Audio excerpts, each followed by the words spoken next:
The state of Oklahoma has been home to fracking operations for decades, long before any of the dangers that we now know about fracking today were brought to light. And thanks to the boom that's taken place with fracking in the last decade, the state's become a fracking train wreck bonanza. One of the biggest problems with the fracking process is we still to this day don't know what kind of chemicals are being pumped into the ground. It's their big secret, and they refuse to share it, and government won't make them share that secret. Traces of diesel fuel, benzene, and countless other dangerous chemicals have been found in fracking wells and wastewater injection wells. They're components that have been known to set tap water on fire in people's homes. But for now, we aren't allowed to know the full list of chemicals that natural gas companies are pumping into the earth because of something called the Halliburton loophole, which allows companies to keep the list of more than 600 chemicals used in fracking wells a secret from the American public until everybody develops cancer or some kind of other weird illness. While those chemical cocktails are a very real threat to public health, the other danger from fracking is coming in the form of earthquakes. In the states like Oklahoma, where fracking has been happening at a fevered pitch, are experiencing an epidemic of earthquakes near fracking wells. The journal Science reported in July 2014 that a recent spike in seismic activity known as the Jones Swarm that occurred in Oklahoma between 2008 and 2013 was caused by the increase in wastewater injection from drilling activities like fracking that have been increasing in the state.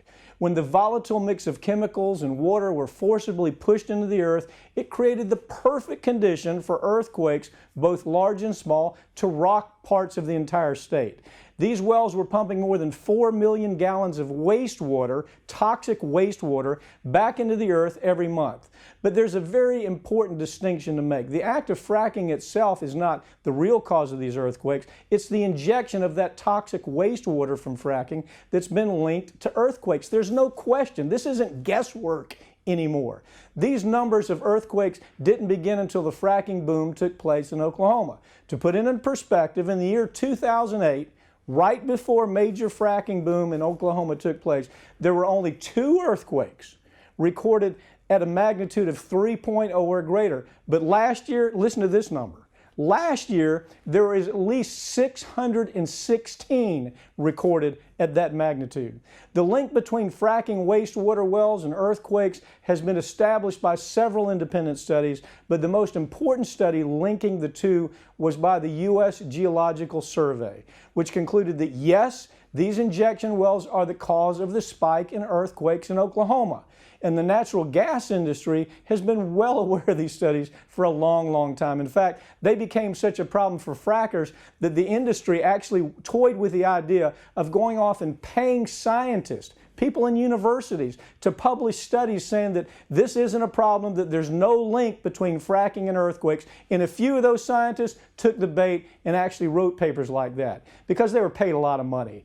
As these earthquakes occur, they damage property, land, and other assets of people who live in these areas, and those damages are now causing massive, massive legal headaches for the industry at last. I hope it continues.